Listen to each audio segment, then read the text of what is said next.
깊은 산속 늙은 농부가 애지중지 키우는 어린 묘목 한 그루가 있다.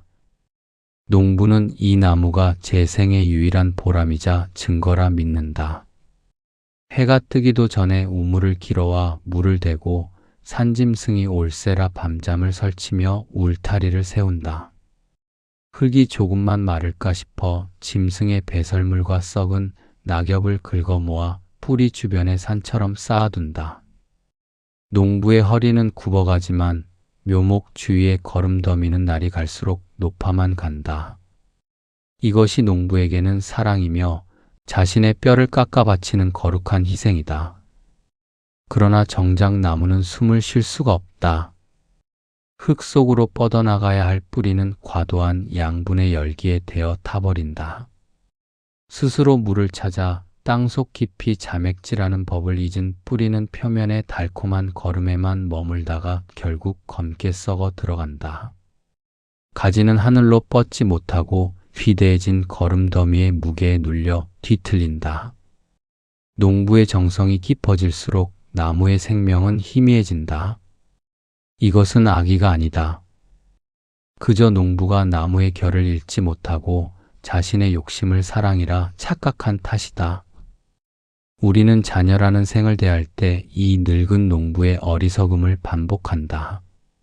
내 인생의 봄날을 다 바쳐 거름을 날랐으니 가을이 오면 그 그늘 아래서 쉴 수 있으리라 기대한다.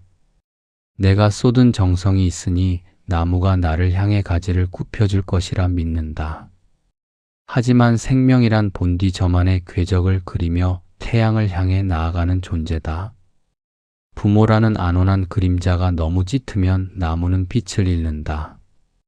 부모가 준 걸음이 너무 무거우면 나무는 자립의 의지를 잃고 부모를 원망하기 시작한다. 사랑은 쏟아붓는 것이 아니라 적절한 때에 손을 떼는 기술이다. 채우는 것보다 비우는 것이 어렵고 다가가는 것보다 물러서는 것이 고귀하다. 자녀와의 관계가 비겁거리고 평생을 바친 보람이 허무로 돌아오는 이유는 당신의 정성이 부족해서가 아니다. 오히려 당신의 정성이 너무 촘촘하여 자녀가 숨 쉴 틈을 막아버렸기 때문이다. 그들이 스스로 넘어져 무릎을 깨뜨릴 기회를 빼앗고 자신의 인생을 실험할 시간을 당신의 오름으로 덮어버린 결과다. 나이가 든다는 것은 손에 쥐고 있던 고삐를 더 세게 쥐는 과정이 아니다. 애초에 내 손에 쥐어진 고삐 같은 것은 없었음을 자녀는 잠시 내 곁을 스쳐 지나가는 고결한 손님이었음을 고요히 인정하는 과정이다. 주인 행세를 하려 들수록 손님은 불편함을 느끼고 문을 나선다. 문 밖을 나서는 자녀의 등을 보며 서운함을 토로하기 전에 당신이 그 방을 얼마나 숨막히는 훈계와 기대의 열기로 채웠는지 돌아보아야 한다.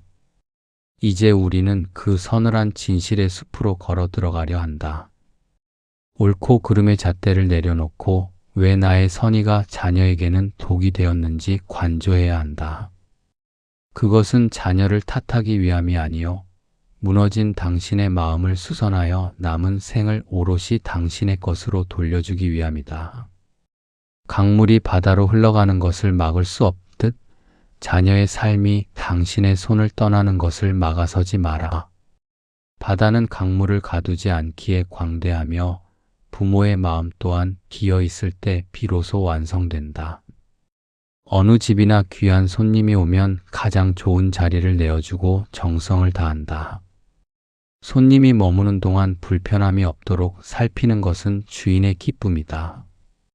그러나 손님이 떠날 채비를 할 때 주인이 문설주를 잡고 서서 내가 너를 위해 보낸 시간과 정성이 이만큼이니 너도 나에게 그만큼의 보답을 내놓아야 한다라고 말한다면 그것을 어찌 환대라 하겠는가. 그 순간 정성은 거래가 되고 인연은 굴레가 된다. 우리는 흔히 자녀를 향해 내 인생의 모든 것을 걸었다고 말한다. 노후 자금을 털어 대학을 보내고 전세 자금을 보태며 내 몸 아픈 것보다 자식의 사소한 감기를 더 걱정하며 살았다. 부모는 이것을 숭고한 사랑이라 믿으며 자부심을 느낀다. 하지만 그 깊은 정성 뒤에는 보이지 않는 족보가 하나 써 내려가기 시작한다. 내가 이만큼 했으니 너도 나중에 이만큼은 해야 한다라는 무언의 약속이다. 자녀가 장성하여 제 갈 길을 가려 할 때 부모의 마음 속에는 묘한 보상 심리가 고개를 든다.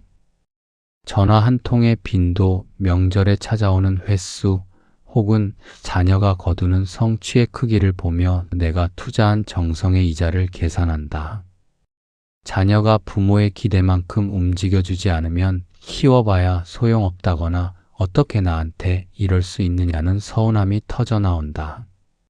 이것은 사랑이 아니라 사실상 자녀를 담보로 내 노후를 저축해온 채권자의 마음이다.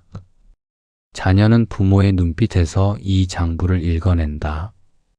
부모의 희생이 크면 클수록 자녀는 감사함보다 부채감을 먼저 배운다. 부모를 만나는 일이 즐거움이 아니라 숙제가 되고 효도는 자발적인 마음이 아닌 갚아야 할 빚이 된다. 자녀가 부모의 연락을 피하고 자꾸만 멀어지려 하는 이유는 당신이 미워서가 아니다. 당신이 지워준 그 마음의 핏더미가 너무 무거워 당신 앞에만 서면 숨이 막히기 때문이다. 부모가 준 것이 자녀에게 부채가 되는 순간 관계는 파탄으로 치닫는다. 채무자는 채권자를 멀리하고 싶어 하는 것이 세상의 이치다. 부모는 더 많은 연락과 관심을 요구하며 줄을 당기지만 자녀는 그럴수록 더 멀리 도망친다. 부모는 내가 너를 위해 얼마나 고생했는데라는 말로 자녀를 붙잡으려 하지만 그 말은 오히려 자녀의 등을 떠미는 비수가 된다. 억지로 짜낸 효도는 결국 원망 섞인 의무로 남을 뿐이다. 진정한 정성은 건네는 순간 내 손에서 떠나보내는 것이다. 내가 즐거워 밥을 차렸고 내 마음이 편해 뒷바라지를 했으며 그 아이의 웃음소리에 이미 내 보상은 충분했음을 인정해야 한다. 자녀가 잘 자라준 것은 그 아이의 생명력이 강한 덕분이지 오로지 부모의 공덕이 아니다. 내가 준 것을 잊어야만 자녀는 비로소 자유롭게 숨을 쉬며 당신 곁에 머물 수 있다. 우리는 자녀의 삶의 밑줄을 긋고 성적표를 매기며 살아왔다. 하지만 성숙한 어른은 자녀를 내 노후의 보험으로 여기지 않는다. 자녀는 부모라는 통로를 거쳐 이 세상에 잠시 머물러 온 개별적인 생명체다. 그가 제 삶을 찾아 떠나는 것은 배신이 아니라 완성이다. 부모의 희생을 훈장처럼 내세우며 자녀의 인격을 억압하지 마라. 당신의 삶은 당신의 것이고 자녀의 삶은 자녀의 것이다. 이제 그만 당신의 장부를 덮어라. 자녀가 당신에게 빚진 마음 없이 오로지 당신이라는 사람 그 자체가 그리워 찾아올 수 있도록 자리를 비워두라. 사랑은 채권이 아니며 부모는 고리대 금업자가 아니다. 당신이 준 모든 것을 무상으로 돌릴 때 자녀는 기로소 당신의 진심 어린 사랑을 깨닫고 당신의 곁을 안식처로 삼을 것이다. 그것이 무너진 관계를 수선하고 당신의 노후를 존엄하게 지키는 유일한 길이다. 한겨울 얼어붙은 호수 위를 걷는 사람이 있다. 그는 자신이 가고 싶은 길을 걷는 것이 아니라 앞서간 이가 남긴 발자국에만 제 발을 맞춰 끼워 넣는다. 보폭이 맞지 않아 휘청거리고 발목이 뒤틀려도 오로지 그 길만이 정답이라 믿으며 제 발의 생김새를 지워버린다. 우리는 자녀라는 생을 대할 때 이 기이한 보행을 강요하곤 한다. 부모가 가보지 못한 길 혹은 부모가 못내 아쉬워했던 그 화려한 목적지를 자녀의 발을 빌려 대신 도달하려 하는 것이다. 부모는 흔히 자녀의 성공을 자신의 성공과 동일시한다. 자녀가 높은 관직에 오르거나 세상의 칭송을 받으면 그것을 마치 내가 이룬 성취인 양 어깨를 으쓱인다. 주변 사람들에게 자식 자랑을 늘어놓으며 자신의 존재 가치를 증명받으려 한다. 이때 부모의 자아는 자녀의 삶 속에 교묘하게 침투하여 뿌리를 내린다. 자녀가 잘 되면 내가 사는 것 같고, 자녀가 흔들리면 내 인생 전체가 무너지는 듯한 착각에 빠지는 것이다. 이것은 사랑이 아니라 타인의 생에 기생하여 나의 허기를 채우려는 가련한 집착이다. 이러한 관계 속에서 자녀는 한 인간으로서의 주체성을 잃어버린다. 그는 부모의 꿈을 대신 실현해주는 대리인으로 전락한다. 부모가 원하는 대학에 가고 부모가 자랑스러워할 직업을 택하며 부모의 체면을 세워줄 배우자를 만난다. 겉으로 보기에는 효심 깊은 자녀처럼 보일지 모르나 그 내면은 서서히 말라 죽어간다. 자녀는 제 삶의 주인이 아니라 부모라는 연출가가 짜놓은 각본대로 움직이는 광대에 불과하기 때문이다.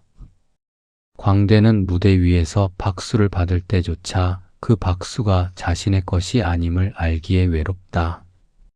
부모가 자신의 못다 이룬 욕망을 자녀에게 투사할 때 자녀는 부모를 나를 지지해주는 언덕이 아니라 나를 감시하는 눈으로 느끼기 시작한다. 자녀의 성취가 부모의 기쁨이 되는 순간 역설적으로 자녀는 실패할 권리를 박탈당한다. 한 번의 실수나 낙오가 부모의 인생을 망치는 일이라 믿게 되기 때문이다. 이 압박감은 자녀를 숨막히게 한다. 부모의 기대라는 높은 장벽 앞에서 자녀는 언제나 숨을 몰아쉬며 부모가 없는 곳으로 도망쳐 비로소 제 숨을 쉬고 싶어 한다. 더 큰 비극은 자녀가 부모의 기대를 저버렸을 때 발생한다. 자녀가 부모가 정해준 궤적을 벗어나 제 마음이 이끄는 길로 가려 할 때 부모는 그것을 배신이라 규정한다. 내가 너를 어떻게 믿었는데 너는 내 희망이었는데 라는 말들로 자녀를 단죄한다. 하지만 생각해보라. 자녀가 당신의 희망이 되어야 할 의무가 어디에 있는가? 당신의 삶이 공허하다면 그것은 당신이 채워야 할 몫이지 자녀의 성취로 메워야 할 구멍이 아니다. 자녀의 삶을 나의 성적표로 여기는 오만함이 결국 가장 가까워야 할 두 사람 사이를 만리장성보다 높은 벽으로 갈라놓는다. 성숙한 인간은 자신의 생을 스스로 책임진다.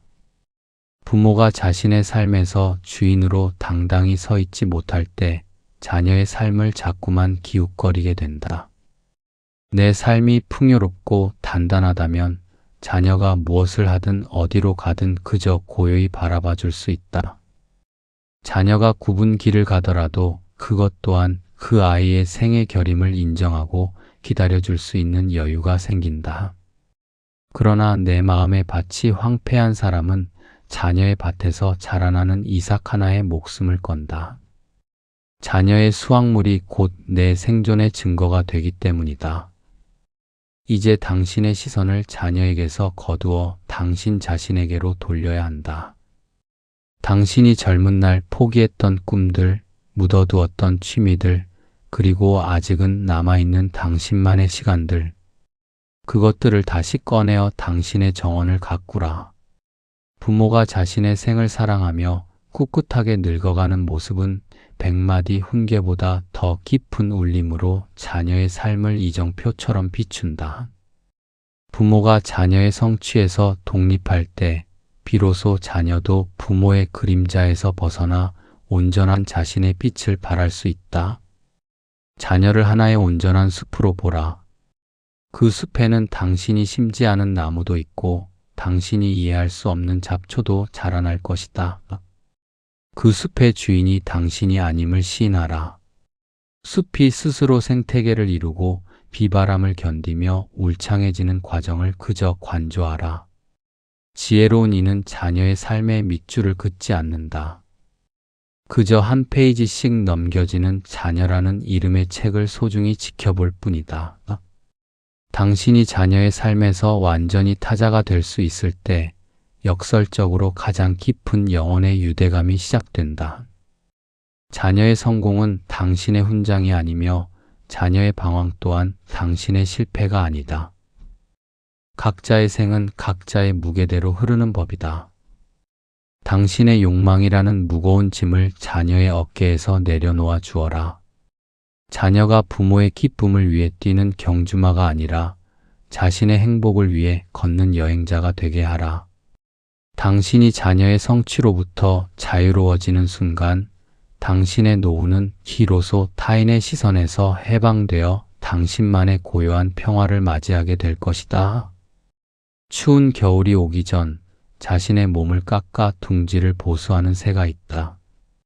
새는 자식들이 따뜻하게 겨울을 나길 바라는 마음으로 제 가슴의 깃털을 하나둘 뽑아 둥지 바닥에 깐다. 자식들은 그 포근함 속에서 안락을 누리지만 정작 깃털을 다 뽑아버린 어미 새는 살을 파고드는 찬바람을 견디지 못하고 둥지 모서리에서 얼어붙는다. 자식들이 장성하여 날갯짓을 시작할 때 그들에게 남겨진 것은 따뜻한 안식처가 아니라 어미의 처절한 사체와 그로 인한 씻을 수 없는 마음의 짐이다. 우리는 자녀를 향한 사랑이라는 이름 아래 이 어미 새와 같은 어리석음을 저지르곤 한다. 노후 자금을 털어 자식의 결혼 자금을 대고 집을 마련해주며 정작 자신이 머물 마지막 보루인 경제적 토대마저 자녀의 앞길을 위해 아낌없이 내어준다. 부모는 이것을 부모로서의 마지막 도리라 여기며 뿌듯해하지만 사실 이것은 자녀와 부모 모두를 벼랑 끝으로 내모는 가장 위험한 선택이다. 빈손이 된 부모는 자녀에게 더 이상 든든한 버팀목이 아니라 언젠가는 짊어져야 할 무거운 숙제가 되기 때문이다. 냉정하게 말해 사람과 사람 사이의 존중은 그 사람이 지닌 독립적인 힘에서 나온다. 그것이 혈연관계라 할지라도 예외는 아니다. 부모가 자신의 노후를 스스로 책임질 경제적 능력을 잃어버리는 순간 부모와 자식의 관계에는 미묘한 권력의 균형이 무너진다. 부모는 자식의 눈치를 보게 되고 자식은 부모의 존재를 감사함이 아닌 부담으로 느끼기 시작한다. 아무리 효심이 깊은 자녀라 할지라도 끝이 보이지 않는 부양의 무게 앞에서는 마음이 마모되기 마련이다. 긴 병에 효자 없듯 가난한 부모 곁에서 온전한 사랑을 유지하기란 범인에게는 너무나 가혹한 일이다. 우리는 자식이 나중에 알아서 하겠지라는 막연한 기대로 제 살점을 내어주지만 그것은 자녀에게 너무나 큰 짐을 지우는 무책임한 처사다. 자녀가 자신의 가정을 꾸리고 제 삶을 일구기에도 벅찬 세상이다. 그런 자녀에게 부모의 생계까지 온전히 떠맡기는 것은 사랑이 아니라 가혹한 갈취다. 진정으로 자녀를 사랑한다면 자녀가 부모를 걱정하지 않고 제 삶에 전념할 수 있도록 당신의 주머니를 단단히 잠가야 한다. 당신의 노후 자금을 지키는 것은 이기심이 아니라 자녀에게 줄 수 있는 마지막이자 가장 큰 배려다. 경제적 자립이 무너진 자리에는 필연적으로 보상 심리라는 괴물이 자라난다. 모든 것을 다 주었기에 자녀의 사소한 행동에도 서운함이 극에 달한다. 내가 너에게 어떻게 했는데 나를 이렇게 대접하느냐는 원망은 사실 내 손에 든 것이 아무것도 없다는 공포에서 기인한다. 내가 가진 것이 넉넉할 때는 자녀의 연락 한 통에 연연하지 않지만 내가 빈손일 때는 자녀의 말 한마디가 내 생존을 결정하는 판결문처럼 들린다. 이 비굴함과 원망의 악순환이 결국 평생을 공들인 관계를 단 한순간에 무너뜨린다. 성숙한 어른은 자녀에게 모든 것을 내어주고 감동을 사려 하지 않는다. 대신 자신의 품위를 지킬 수 있는 최소한의 울타리를 스스로 친다. 자녀가 불쑥 찾아와 도와달라고 손을 내밀 때 안타까운 마음을 누르고 이것은 내 노후를 위한 마지막 자산이니 줄 수 없다고 단호하게 말할 수 있어야 한다. 그것이 자녀를 자립하게 만들고 당신을 한 인간으로서 존엄하게 지키는 길이다. 쉽게 얻은 원조는 자녀의 근육을 약하게 만들고 결국 부모의 등골을 휘게 할 뿐이다. 지갑이 비면 마음도 비고 마음이 비면 말은 거칠어진다. 당신의 노후가 궁핍해질수록 자녀와의 대화는 돈 이야기와 건강 걱정으로 점철될 것이고 자녀는 그런 당신과의 만남을 서서히 회피하게 될 것이다. 자녀가 당신을 보고 싶어 하게 만들고 싶은가? 그렇다면 당신의 삶을 풍요롭게 가꾸고 자녀의 도움 없이도 우아하게 늙어가는 모습을 보여주라. 부모가 경제적으로, 정신적으로 독립되어 있을 때 자녀는 비로소 부모를 부양의 대상이 아닌 삶의 스승으로 존경하게 된다. 이제 자녀에게 쏟던 물질적 공세를 멈추고 그 재원을 당신의 건강과 당신의 즐거움을 위해 사용하라. 당신이 맛있는 것을 먹고 좋은 경치를 보며 스스로를 귀하게 대접할 때 자녀는 비로소 안심한다. 부모가 자녀에게 줄 수 있는 최고의 유산은 현금이 아니라 부모님이 행복하게 잘 살고 계신다는 안도감이다. 그 안도감이 자녀의 삶을 지탱하는 가장 큰 힘이 되고 당신과 자녀 사이에 맑은 바람을 흐르게 한다. 빈손으로 남는 것을 숭고한 희생이라 착각하지 마라. 그것은 관계의 파국을 준비하는 서글픈 서막일 뿐이다. 당신의 곳간을 채우고 당신의 마음을 든든히 하라. 자녀라는 손님이 제 갈 길을 가다 문득 돌아보았을 때 당신이 여전히 그 자리에서 넉넉하고 평온한 모습으로 손을 흔들어 줄 수 있어야 한다. 그때 비로소 당신과 자녀는 서로에게 짐이 아닌 온전한 두 인격체로서 가장 아름다운 동행을 완성하게 될 것이다. 해 저문 산길을 걷다 보면 어느덧 발밑이 흐릿해지고 길의 경계가 사라지는 때가 온다. 우리는 그때마다 자녀의 손을 더 세게 쥐거나 저 멀리 앞서가는 자녀의 뒷모습에 대고 소리 높여 내 길을 물으려 한다. 하지만 자녀의 등 뒤에 매달려서는 결코 내 발밑의 돌부리를 피할 수 없다. 자녀는 제 길을 비추는 작은 등불 하나를 들고 제 밤을 건너가기에도 벅찬 여행자일 뿐이기 때문이다. 인생의 황혼에서 우리가 마주하는 갈등과 서운함은 어쩌면 자녀가 변해서가 아니라 내가 든 등불이 꺼져가고 있기 때문에 생긴 그림자일지도 모른다. 내 안의 빛이 희미해지니 자녀의 사소한 몸짓이 거대한 위협으로 다가오고 내 마음의 우물이 마르니 자녀가 건네는 물 한 잔의 양을 재며 갈증을 호소하게 된다.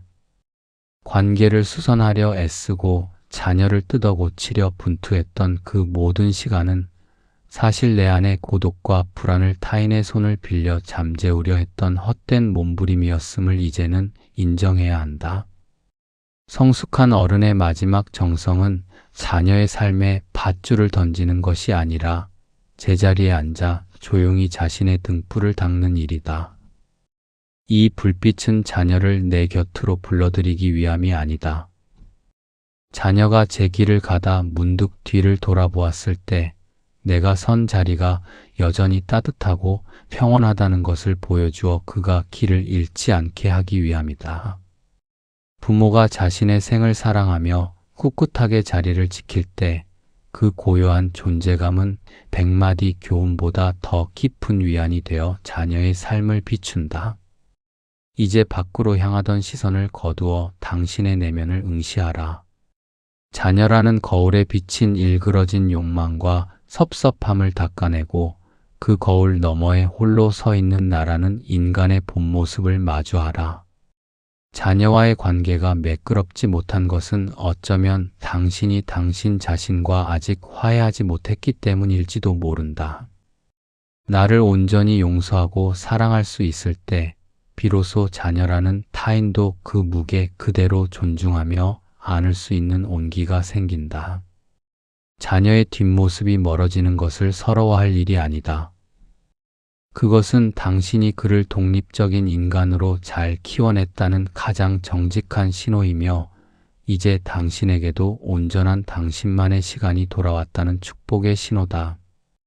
인생이란 결국 누군가와 함께 가는 길인 듯 보이지만 실상은 내 안에 참된 나를 찾아가는 외로운 여정이다.